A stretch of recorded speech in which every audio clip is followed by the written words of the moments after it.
제가 어제 인터넷을 통해서 한국 선수들이 쇼트트랙 경기하는 모습을 지켜봤습니다. 금메달 따는 장면을 보고 너무나 기분이 좋았는데, 여러분도 아시다시피 쇼트트랙이 그 작은 공간에서 하는 게임입니다. 그래서 몸싸움도 있고 또 회전도 급하기 때문에 넘어지는 경우가 참 많이 있는 것 같습니다. 혹시 보셨는지 모르겠지만 어제 경기에서도 이제 임효준 선수가 이제 금메달을 땄습니다. 그런데 안타까운 것은 한 3바퀴 전인가 황대헌 선수가 이제 고등학생이죠. 몇 바퀴를 앞두고 미끄러지면서 이제 안타깝게도, 제가 더 안타까운 것은 바로 뒤에 있는 프랑스 선수가 이제 같이 함께 넘어져 버린 겁니다. 분명히 아마 그 황대헌 선수가 아니었으면, 방해가 없었으면 그냥 계속 가서 3등은 들어왔지 않을까 이렇게 생각이 되었는데, 뭐 모르는 일이긴 하지만, 근데 자신도 같이 실격 처리가 되고 말았습니다. 야, 저런 경우에는 어떻게 되나? 이제 앞에서 보니까 뭐 예선이나 아니면 준결승 같은 경우에는 어드밴티지를 받아갖고 그 다음 경기에 출전할 수 있는 자격을 얻습니다. 그런데 결승전에서는 그렇지 않습니다. 무조건 어쩔 수가 없이 그냥 탈락입니다. 이유 불문하고 억울합니다. 그런데 억울하지만 그렇게 끝이 납니다. 그 경기를 보면서 제가 이런 생각을 했습니다. 야, 운동 경기도 세상과 그렇게 마찬가지로 억울한 일들이 참 많이 있겠구나. 어저께 그 프랑스 선수는 잠을 자다가도 막 내 앞에 그 선수만 없었으면 내가 끝까지 갈 수 있었을 텐데 하는 생각을 하지 않았겠습니까? 아무리 열심히 해도 경기운이 따라주지 않으면은 메달을 따지 못할 수도 있구나 하는 그런 생각을 했습니다. 오늘 얘기도 마찬가지입니다. 우리가 최선을 다해서 예수님을 따르고 심지어는 하나님의 사랑하는 자가 분명히 맞고 하나님의 원하는 곳에서 하나님의 편이 되었음에도 불구하고 여전히 불공정하고 불의한 일들을 겪을 수밖에 없는 우리 자신들을 봅니다. 그런 일들을 봅니다. 내가 옳다고 할지라도, 저 사람이 옳다고 할지라도 여전히 불의한 가운데, 세상 그 가운데 있을 수 있고, 또 내가 왜 이런 일을 당해야 하지? 하는 힘든 상황을 맞이할 수가 있습니다. 오늘 이제 우리가 좀 길지만은 성경 39장 본문 전체를 다 읽었습니다.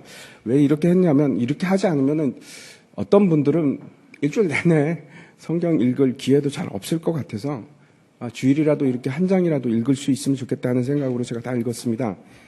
그런데 이 창세기 39장을 통해서 우리가 배울 수 있는 것이 무엇인가 먼저 좀 생각을 해봤으면 좋겠습니다. 1차적으로 받아들이기 쉬운 것은 도덕적인 교훈입니다. 그렇지, 사람이 열심히 성실하게 살아야 하고 또 죄의 유혹에 넘어가지 않아야 하고 그런 도덕적인 교훈을 배울 수 있습니다. 요셉의 이 의로움은 굉장히 우리에게 인상을 깊게 심어줍니다. 아주 강한 인상을 줍니다. 이런 경우가 쉽지 않지 않습니까? 요셉이 이제 우여곡절 끝에 형들에게 팔려서 애굽으로 노예로 팔려갔지만 이집트 땅에서 아무도 알지도 못하는 그 이집트 땅에서 그 어린 17살의 소년이 살아갑니다. 보디발이라는 바로 왕의 친위 대장 집으로 팔려가게 되고 거기서 얼마나 열심히 일하는지 모릅니다. 열심히 일해서 그거 대단하지 않습니까? 가정 총무가 됩니다. 일을 잘했기 때문이겠죠. 또 하나는 성실했기 때문에 그러실 걸로 생각을 합니다. 그래서 그 집에 있는 모든 것을 관할하는 그런 위치까지 올라가게 됩니다. 이것만 해도 우리에게 충분히 강렬한 인상을 심겨줄 만합니다. 그런데 더 중요한 것은 보디발의 아내가 유혹할 때입니다. 그 유혹을 뿌리치고 주인에 대해서 신의를 지키는 일을 합니다. 참 놀랍지 않습니까? 금방 우리는 이런 생각을 합니다. 그래, 하나님의 사람은 저래야지. 저게 맞습니다. 하나님 사람은 성실하고 최선을 다해서 노력해야 되고 또 하나님의 사람은 어떤 유혹이 오더라도 유혹에 넘어가면 안 됩니다. 맞습니다. 분명히 맞습니다. 그런데 우리가 지금까지 창세기를 여태까지 우리가 배워오면서 살펴보면서 창세기가 우리에게 말씀하신 것은 그렇죠. 전혀 그런 얘기가 아닙니다. 그런 얘기가 아니었습니다. 언제나 주도권은 인간의 편에 있는 것이 아니고 하나님께서 하나님의 편에 있었습니다. 아브라함이 자기가 원해서 갈대아 우르를 떠났던 것이 아니고 하나님께서 그렇게 만드십니다. 이삭이 우물 전쟁을 할 때 자기가 잘나서 이긴 것이 아니고 하나님께서 함께 하심으로 결국 마지막 승리를 차지하게 됩니다. 야곱이 왜 밧단 아람을 떠났습니까? 하나님께서 그렇게 만드셨습니다. 내가 너를 반드시 돌아오게 하리라. 내가 그날 끝날까지 너와 함께 하리라 하는 약속을 하셨고 하나님께서 그 약속을 지키셨습니다. 하나님께서 하시고 하나님께서 이루셨습니다. 그게 우리가 지금까지 창세기를 통해서 배워온 바입니다. 적어도 창세기에 기록된 하나님의 사람들은 단 한 명도 인간의 의도에 의해서 주도적으로 뭔가를 이루는 사람은 한 명도 등장하지 않습니다. 다 하나님께서 하십니다. 모두가 하나님께서 하신 일이라는 것을 아주 명확하게 우리에게 창세기를 통해서 말씀하십니다. 오늘 제목을 제가 요셉과 함께 하심이라 라고 이제 지었는데 오늘 본문에서 가장 강조되는 것이 이 말씀입니다. 바로 여호와께서 요셉과 함께 하심이라 하는 구절인데 마치 이제 오늘 본문은 어떤 구조를 이루고 있는가 하면 이 샌드위치 같은 구조입니다. 그래서 처음에 시작했던 그 모티브가 마지막에 다시 나타나고 가운데 어떤 것들이 있는가 하면 보디발의 아내 사건이 있습니다. 2절과 3절을 한번 보여주십시오. 같이 한번 읽겠습니다. 시작. 여호와께서 요셉과 함께 하심으로 그가 형통한 자가 되어 그의 주인 애굽의 사람의 집에 있으니 그의 주인이 여호와께서 그와 함께 하심을 보며 또 여호와께서 그의 범사에 형통하게 하심을 보았더라. 2절에서 여호와께서 그와 함께 하심으로 그가 형통한 자가 되었다고 얘기를 하고 있고 또 3절에서도 여호와께서 그와 함께 하심을 보며 또 여호와께서 그를 형통하게 하셨다라고 이야기합니다. 이것이 이야기의 시작입니다. 이것이 이야기의 시작이고 그리고 마지막 부분을 다시 한번 보겠습니다. 21절부터 23절까지 말씀을 보여주십시오. 예, 제가 읽겠습니다. 여호와께서 요셉과 함께 하시고 그에게 인자를 더하사 간수장에게 은혜를 받게 하심에 간수장이 옥중 죄서를 다 요셉의 손에 맡김으로 그 재반 사물을 요셉이 처리하고 간수장은 그의 손에 맡긴 것을 무엇이든지 살펴보지 아니하였으니 이제는 자기는 뭐 쳐다보지도 않는 겁니다. 보지도 않고 이는 여호와께서 요셉과 함께 하심이라 여호와께서 그를 범사에 형통하게 하셨더라 라고 기록하고 있습니다. 여기서도 발견하셨습니까? 여기서도 똑같이 여호와께서 요셉과 함께 하심으로 그를 범사에 형통하게 하셨다라고 기록하고 있습니다. 여러분 어떻게 생각하십니까? 하나님께서 요셉과 함께 하심으로 분명히 요셉은 형통하게 되었습니다. 그런데 그 형통함 속에서는 여호와 하나님께서 함께 하심으로 요셉이 노예로 팔려가는 것도 들어가 있고 요셉이 여호와께서 함께 하심으로 누명을 쓰는 것도 들어가 있고 요셉과 함께 하셨는데도 불구하고 그 형통함 속에는 심지어는 감옥 속에 들어가는 것도 포함되어 있습니다. 모든 것이 여호와께서 함께 하심으로 그의 범사에 형통하게 하심에 포함되는 겁니다. 도대체 이 형통한 것이 무엇이길래 감옥 가는 것도 형통함이고 노예로 팔려가는 것도 형통함인가? 여러분 감옥에 가는 것이 형통함이 맞습니까? 앞에서 우리가 이제 37장을 살펴봤을 때 요셉은 우리가 생각하듯 그렇게 나이스하고 퍼펙트한 그런 사람이 아닙니다. 그렇죠? 흠이 많은 사람입니다. 요셉도 똑같습니다. 잠깐 말씀을 드리면은 부모가 한 자녀를 편애한다는 것은 그렇게 바람직한 일이 아닙니다. 그렇죠? 좋은 일이 아닙니다. 그런데 야곱이 정확하게 그 일을 그렇게 합니다. 요셉만 사랑합니다. 그리고 나머지 아이들은 무시합니다. 무시하고 당연히 그런 일은 있으면 안 됨에도 불구하고 그렇죠? 특별하게 요셉을 구별시키고 좋은 옷을 입히고 심지어는 다른 아들들의 관리자로 세웁니다. 제가 그런 생각도 듭니다. 아, 요셉은 어릴 때부터 관리자의 역할을 함으로 총무일을 잘하는구나. 그런 일도 이제 제가 생각을 하는데, 아무튼 요셉이 자기 중심적인 사고에 빠져 있는 그런 사람이었습니다. 하지만 하나님께서 아브라함과 이삭을 다루셨던 그 하나님이, 야곱을 바꾸셨던 그 하나님이, 하나님께서 이제 요셉도 다루기 시작하십니다.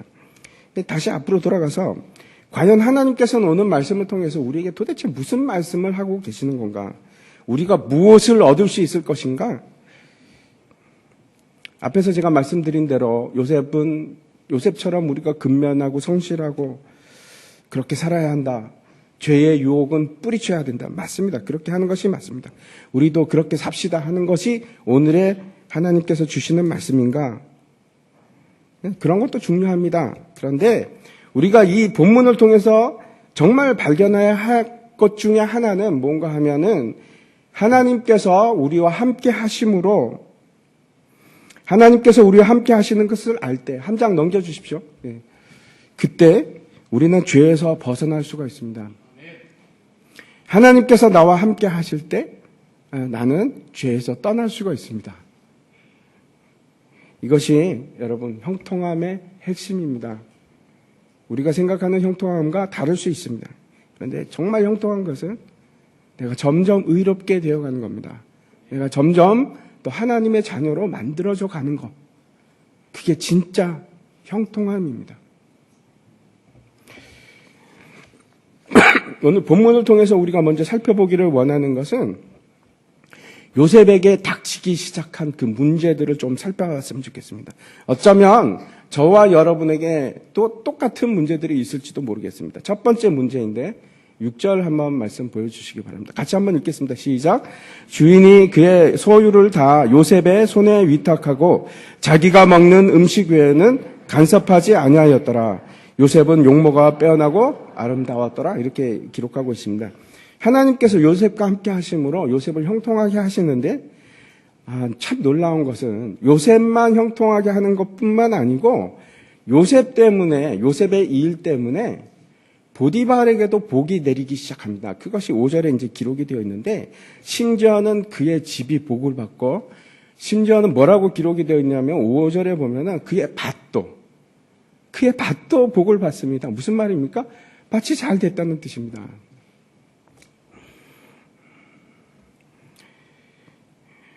무슨 말씀인가 하면 하나님께서 요셉과 함께 하시는데 그에게 그 복을 주시기로 작정함으로 말미암아서 다른 사람들도 그 혜택을 받는 겁니다. 무슨 말씀이 생각나게 되는가 하면 아브라함에게 주셨던 하나님의 그 언약이 우리가 생각이 납니다. 창세기 12장 말씀입니다. 제가 한번 읽어보겠습니다. 내가 너로 큰 민족을 이루고 내게 복을 주어 내 이름을 창대하게 하리니 너는 복이 될지라. 너를 축복하는 자에게는 내가 복을 내리고 너를 저주하는 자에게는 내가 저주하리니 땅의 모든 족속이 너로 말미암아 복을 얻을 것이라 하신지라. 이 일들이 이방인 보디발에게도 일어나기 시작했습니다. 예수 믿는 사람들은 이런 자신감이 있어야 됩니다. 여러분, 저와 여러분께 하나님께서 함께 하신다면 이렇게 복을 흘러보내는 사람이 됩니다. 자신감을 가지십시오. 당당하십시오.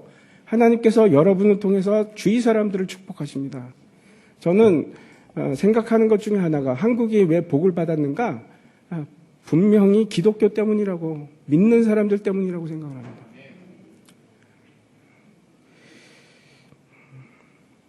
전도할 때도 당당하십시오. 내가 지금 전도하는 것은 그 사람에게 복을 주는 겁니다. 삶을 살아갈 때 어깨 딱 펴시고 당당하십시오. 여러분은 복을 나누는 사람입니다. 반드시 하나님과 여러분이 함께 하시면은 하나님께서 여러분을 통해서 복을 주위 사람까지 주기 시작하십니다. 틀림없습니다. 반드시 나를 통해서 복이 흘러가는 겁니다. 그래서 어떻게 되는가 하면은 보디발이 처음에 조금씩 맡기다가 그 소유를 하나씩 더, 야, 이거 일 잘하네? 그리고 다 요셉에게 맡기기 시작합니다. 하나씩 맡기다가 너무 잘하니까 다 맡긴 겁니다. 그런데 6절을 다시 한번 보십시오. 뭐라고 얘기하는가 하면 자기가 먹는 음식은 못 건드리게 하고 나머지는 다 맡겼다 이렇게 말씀하고 있는데 왜 음식은 못 건드리게 했을까요?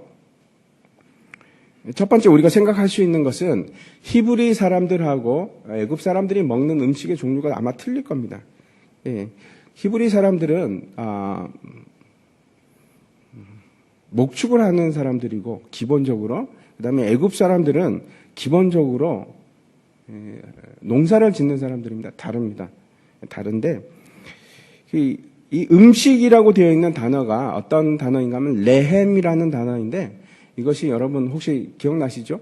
베들레헴 할 때 레헴입니다. 빵, 떡 그런 뜻입니다. 벳 하는 것이 이제 집이라는 뜻이라서 베들레헴 그러면은 빵집입니다. 빵집. 그런데 여기서 이제 똑같은 레헴이라는 말이 쓰였는데 이렇게 생각할 수 있습니다. 보디발은 자신이 먹는 빵과 그렇죠. 요셉이 먹는 빵이 다릅니다. 음식이 다른 겁니다. 다시 말씀드려서 이거는 무슨 뜻인가 하면 생활 방식이 다른 겁니다. 먹는 음식이 다르다는 것은 특별히 그런 의미를 가질 수 있습니다. 특별히 이제 성경에서 빵이라고 하면은 떡이라고 한다는 것은 굉장히 중요한 의미입니다. 그렇죠? 예수님께서 나는 생명의 떡이니라고 말씀하셨습니다. 그래서 떡이라는 것은 육신을 위한 음식이기도 하지만은 영적인 공급도 얘기하는 것입니다. 다시 말씀드려서 보디발이 취하는 음식과 공급받는 것과 요셉이 공급받는 것은 다릅니다. 요셉은 누구로부터 공급을 받습니까? 하나님으로부터 공급을 받습니다. 다릅니다. 삶의 질이 다릅니다. 삶의 방식이 다르고. 이집트는 신들이 굉장히 많은 곳입니다. 어느 정도 신이 많은가 하면 2,000 신이 넘는 나라입니다. 그 신들 중에서 많은 신들이 뭐하고 관계가 있는가 하면 죽음하고 관계가 있습니다. 그래서 특별히 이제 오리시스 같은 신은 죽음 이후에 심판하는 신입니다. 그래서 죽음 이후가 굉장히 중요합니다. 우리가 잘 알고 있듯이 이제 피라미드라든지 아니면은 미라를 만드는 건 모두가 다 이거와 관계가 있습니다. 삶의 패턴이 다른 겁니다. 애굽은 어떤데 지금 뭐가 압도하는 나라냐면 사망이 압도하는 나라입니다. 죽음이 지배하는 나라입니다. 그런데 요셉은 다른 겁니다. 요셉이 이제 보디발의 집에 있음에도 불구하고 그는 다르게 살아갑니다. 하나님의 사람으로 살았다는 뜻입니다. 구별되어서. 하나님께서 그와 함께 하심으로 그 속한 모든 곳에 이제 복을 내려주기 시작하는데 그런데 문제는 아주 뜻밖의 곳에서 발생을 합니다. 6절 마지막에 뭐라고 되어 있습니까? 요셉은 용모가 빼어나고 아름다웠더라. 이것이 문제가 됩니다. 아름다움이 문제가 됩니다. 혹시 여러분 그런 생각해 보신 적이 있습니까? 나는 용모가 빼어나서 너무 문제야. 너무 아름다워. 내가 생각하니까 이거 진짜 큰일 나겠어. 이렇게 생각하신 분 계십니까? 내 용모는 너무 이뻐서 힘들어. 어떤 사람은 그렇게 생각합니다. 내 용모만 뜯어 고칠 수 있으면 내가 죽어도 좋다. 이런 사람도 있을 것 같은데. 요셉은 아름다운 사람이었습니다. 그 내림 같습니다. 그 할머니 사라가 이뻤고 굉장히 이뻤고 리브가가 굉장히 아름다운 사람이었고 라헬이 그렇습니다. 근데 그 똑같은 단어를 씁니다. 요셉은 굉장히 멋지고 아름다운 사람이었던 것 같습니다. 그런데 때로는 이 아름다움이 빼어남이 문제가 될 수 있습니다. 아름다움 때문에 뛰어남 때문에 사람들의 주목을 받습니다. 그리고 그것이 죄의 유혹이 될 수 있습니다. 이를테면 모든 사람이 내 자신을 인정해 주기 시작하면 나한테 어떤 것이 생기겠습니까? 교만해지지 않을 수가 없습니다. 교만이라는 죄가 생기기 시작할 수 있습니다. 반대로 동시에 내가 너무 이쁘면은 아름다우면은 또 반대로 사람들이 나를 미워할 수도 있습니다. 다 문제가 됩니다. 그런 동기가 되기도 하는데 이것이 요셉의 첫 번째 문제였습니다. 아름다움. 에스겔서 28장에 보면은 이제 두로왕에 대한 경고이기도 하고 또 이제 중의적으로 타락한 천사에 대한 이야기가 나오는데 제가 한번 읽어보겠습니다. 내가 아름다움으로 마음이 교만하였으며 내가 영화로움으로 내 지혜를 더럽혔으며 내가 너를 땅에 던져 왕들 앞에 두어 그들의 구경거리가 되게 하였도다. 아름다워서 내 마음이 교만해지고 내가 영화롭기 때문에 내 지혜를 망쳐버렸다, 그런 뜻입니다. 이것이 문제가 됩니다. 두 번째 문제를 한번 보겠습니다. 8절과 9절인데 같이 한번 읽겠습니다. 시작. 요셉이 거절하며 자기 주인의 아내에게 이르되 내 주인이 집안의 모든 소유를 간섭하지 아니하고 다 내 손에 위탁하였으니 이 집에는 나보다 큰 이가 없으며 주인이 아무것도 내게 금하지 아니하였어도 금한 것은 당신뿐이니 당신은 그의 아내임이라. 그런즉 내가 어찌 이 큰 악을 행하여 하나님께 죄를 지으리까? 이제 주인 보디발의 아내가 요셉을 유혹을 하는데 아름답기 때문에 유혹을 했습니다. 그때 이제 요셉이 한 말이 이 말입니다. 8절과 9절입니다. 뭐라고 하는가 하면 내가 우리 주인 소유의 모든 것을 다 가졌는데 단 한 가지 허락되지 않은 것이 있습니다. 바로 당신입니다. 나는 당신을 범할 수 없습니다. 당신은 내게 속한 것이 아닙니다. 이런 얘기입니다. 우리에게 이제 이상한 호기심 같은 것이 있습니다. 금지하면 하고 싶습니다. 호기심이 생기고 뭘까 궁금해지고 다 해도 되는데 이거는 하지 마. 절대 안 돼. 보지도 마. 그러면 관심이 집중이 됩니다. 두 번째 죄의 유혹이 어디로부터 오기 시작하는가 하면 호기심입니다. 한번 넘겨주십시오. 그에게 허락되지 않았기 때문에 그렇습니다. 요셉에게 금지된 유일한 것은 보디발의 아내였는데 마치 우리가 무엇을 연상케 하는가 하면 여러분 연상되십니까?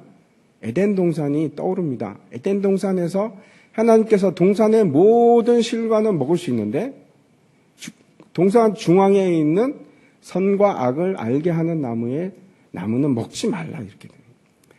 여러분 동산 중앙에 몇 그루의 나무가 있었습니까? 예? 선악과만 있었습니까? 아니요, 그렇지 않습니다. 한번 보여주십시오. 2장 9절. 예. 여호와 하나님이 그 땅에서 보기에 아름답고 먹기에 좋은 나무가 나게 하시니 동산 가운데에는 생명나무와 선악을 알게 하는 나무도 있더라. 몇 그루가 있습니까? 두 그루가 있습니다. 하나는 선과 악을 알게 하는 나무가 있었고 또 하나는 생명나무입니다. 그런데 금지된 나무는 무엇이었는가? 선악을 알게 하는 나무는 금지되었습니다. 그러면 생명나무는 먹었을까요? 안 먹었습니다. 굳이 먹으려고 했던 것이 뭔가 하면 선악을 알게 하는 나무의 열매를 먹으려고 했습니다. 사탄이 유혹하는 것도 마찬가지입니다. 먹어도 되는 것을 유혹하는 것이 아니고 먹지 말라고 하는 것을 유혹합니다. 너는 그거 따먹을 수 있을 뿐만 아니고 너는 먹을 자격이 되지. 먹어봐. 괜찮아. 금지된 것을 유혹합니다. 하나님과 반대되는 것을, 명령을 어기는 것을 요구합니다. 이것이 죄의 유혹입니다. 그런데 놀라운 사실은 요셉은 그 유혹을 거절합니다. 대단합니다. 아담과 하와도 하지 못했던 일을 합니다. 여러분 누구 기억나시는 분이 계십니까? 이 이유에 대해서 요셉이 뭐라고 하는지 다시 이제 9절을 한번 보시기 바랍니다.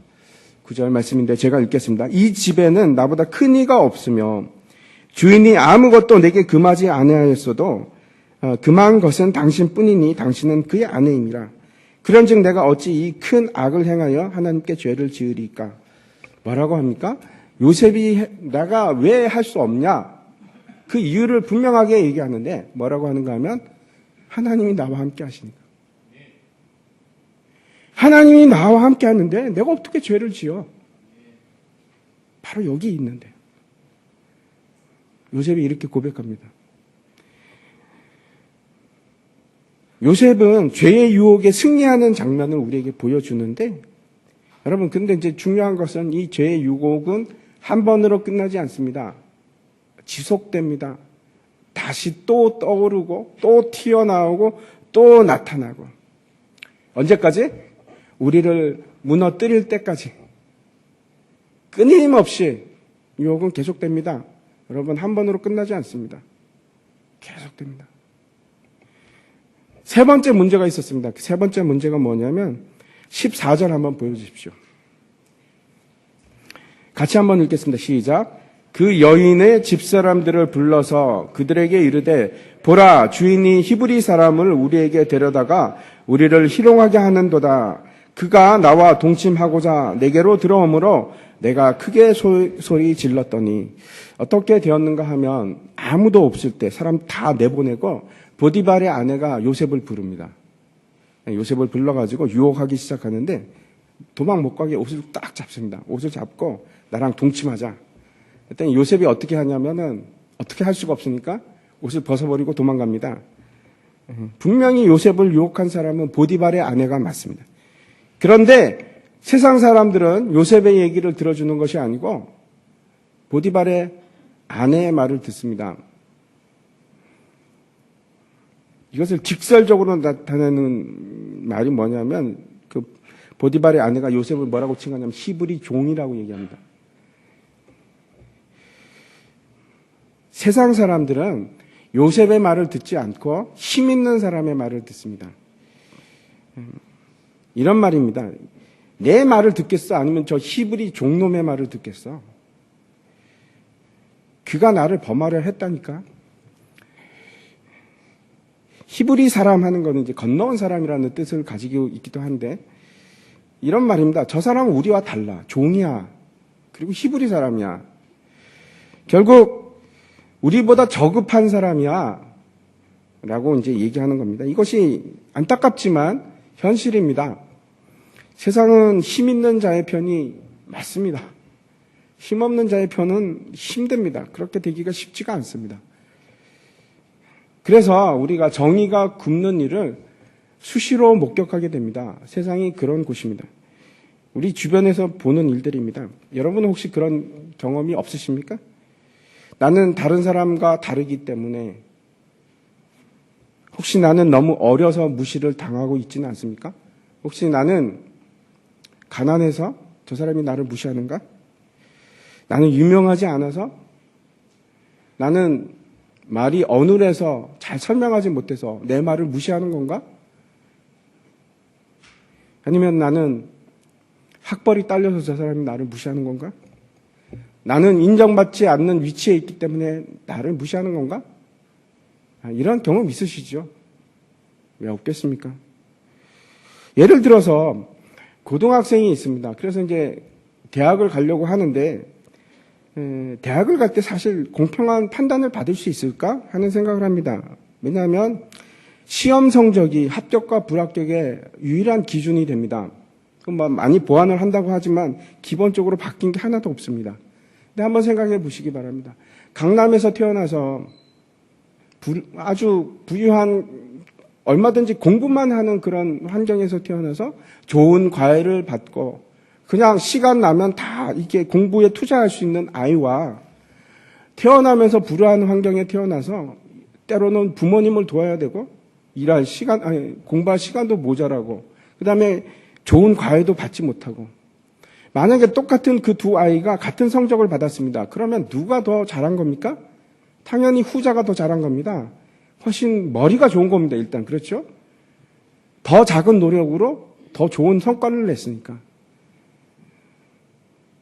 그리고 더 열심히 노력했겠죠. 같은 성적을 받으려면. 그런데 우리는 뭘로 판단합니까? 네, 성적으로 판단합니다. 불공평한 일이죠.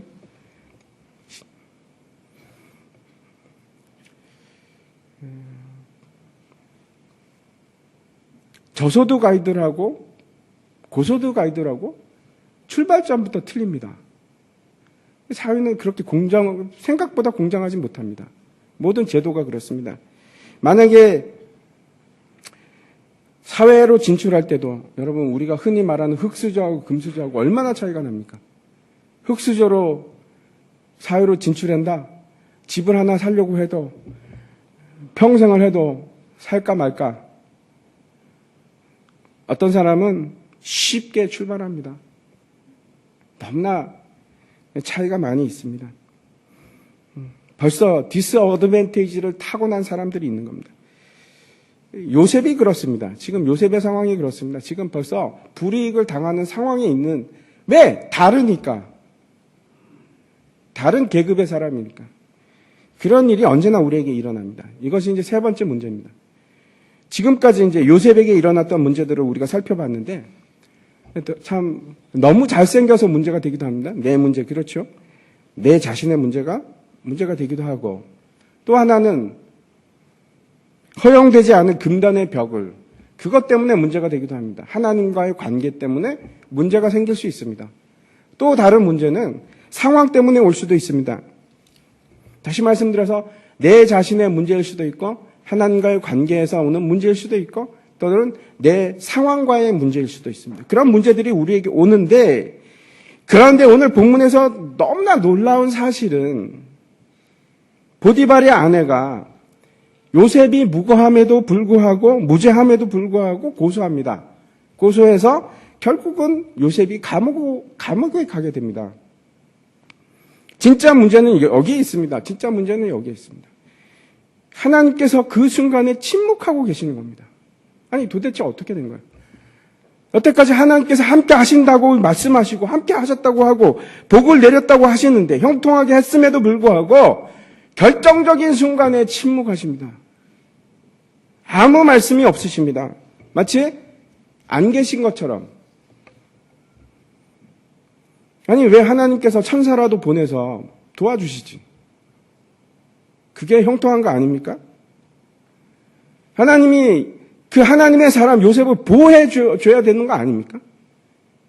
보호해주지 않으신다고 하더라도 최소한 요셉에게 이렇게라도 말씀하셨죠. 이렇게라도 말씀하시는 게 맞지 않습니까?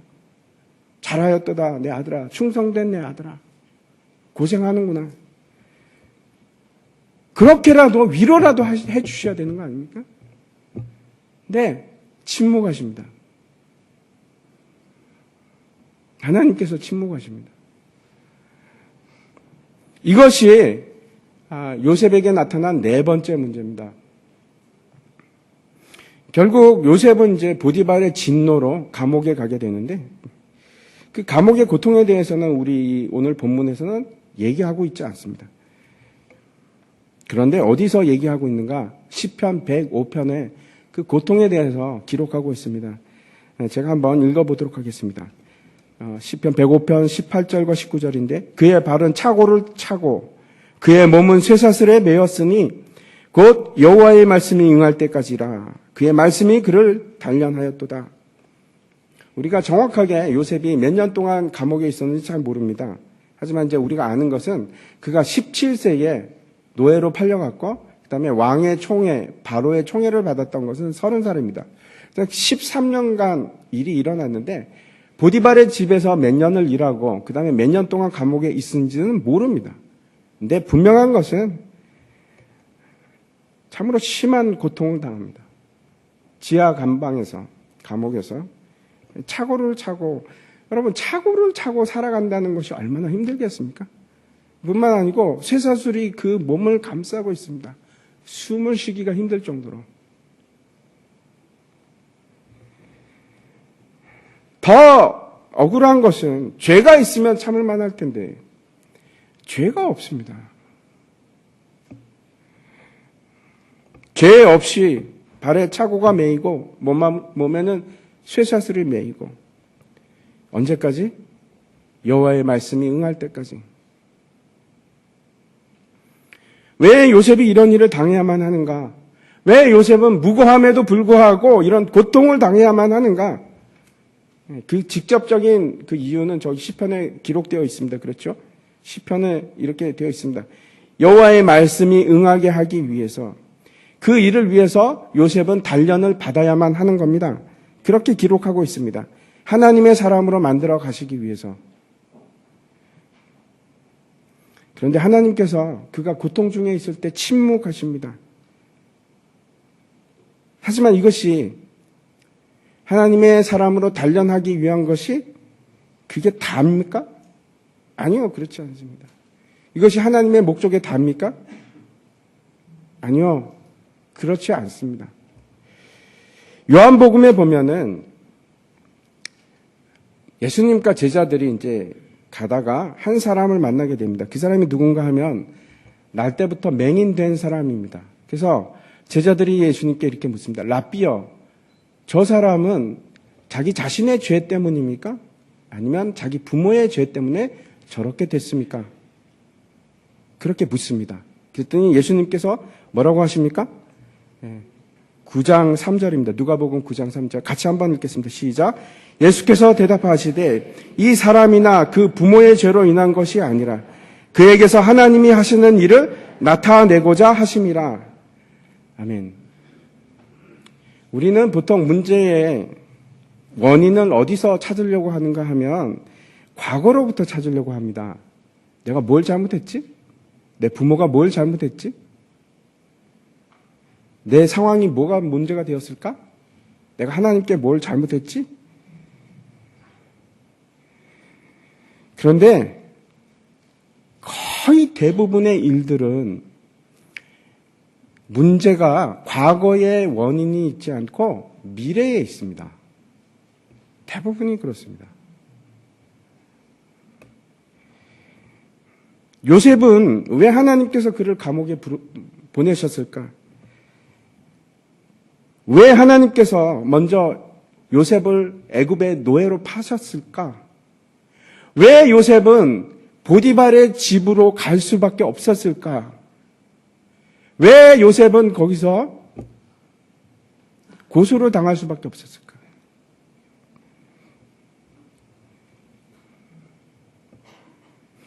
그 아내 때문에, 보디발의 아내 때문에 요셉은 왕의 신하만 갇히는 왕의 감옥에 갇힙니다.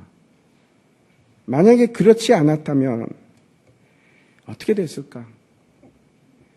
이 모든 것은 하나님께서 그의 백성들을 구하기 위한 놀라운 크신 계획의 일부입니다.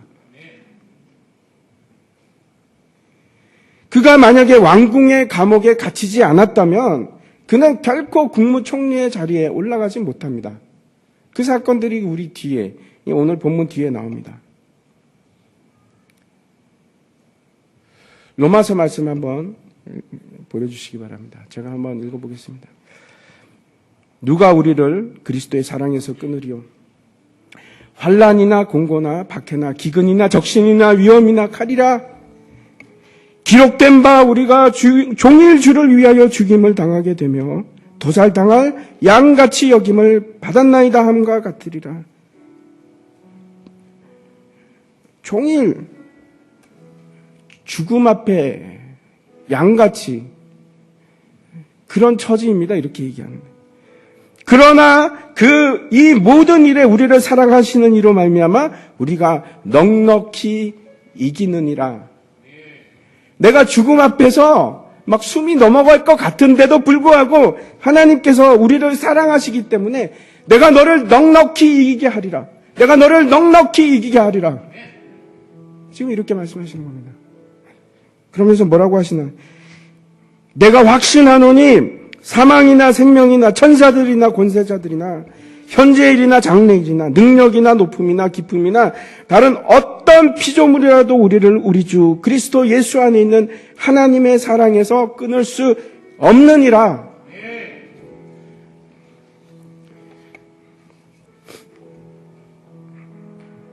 끊을 수가 없습니다. 그것이 어쩌면 여러분 자신의 문제 때문에, 어쩌면 하나님과의 관계 문제 때문에, 어쩌면은 주위 환경 문제 때문에 지금 저와 여러분에게 문제가 있을 수 있습니다. 문제 가운데 있을 수 있습니다. 하지만 여러분 기억하십시오. 진짜 이유는 따로 있습니다. 진짜 이유는 따로 있습니다. 그것이 내 잘못으로 되어 있건 아니면 뭐 환경 문제건 그거와 또 다른 진짜 이유가 있는데 하나님께서 너무나 놀랍고 크신 계획을 여러분에게 가지고 있기 때문에 그런 겁니다. 그것이 진짜 이유입니다. 때로는 그래서 죽임을 당할 것 같고 때로는 도살을 당한 그 양 같은 처지에 놓여 있을지도 모르겠고 때로는 여러분 혹시 지금 착오를 차고 계십니까? 쇠사슬에 매어서 꼼짝도 숨도 못 쉬겠습니까? 하나님께서 뭐라고 얘기하시나요? 넉넉히 이기게 하리라. 내가 너를 넉넉히 이기게 하리라.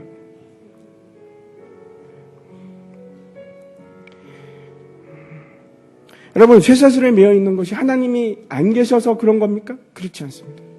하나님의 계획 때문에 그렇습니다. 하나님의 놀라운 계획 때문에. 우리가 이해할 수도 없고 지금 보이지도 않지만 하나님의 계획 때문에 그렇습니다. 두려워하지 마시기 바랍니다. 사망이나 생명이나 천사들이나 권세자들이나 현재일이나 장래일이나 그 어떤 것이라도 우리를 주 예수 그리스도 안에 있는 그 사랑에서 끊을 자가 없습니다. 우리가 사망의 음침한 골짜기를 다닐지라도 해를 두려워하지 않는 것은 주께서 나와 함께 하심이라.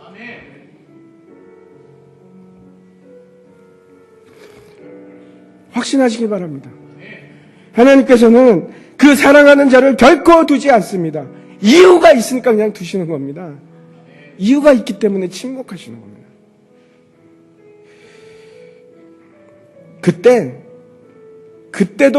그때도 하나님께서 지금 여러분과 함께 하시는 겁니다. 그 하나님을 떠나지 마시고 그 안에 거하시기 바랍니다. 다 함께 일어나셔서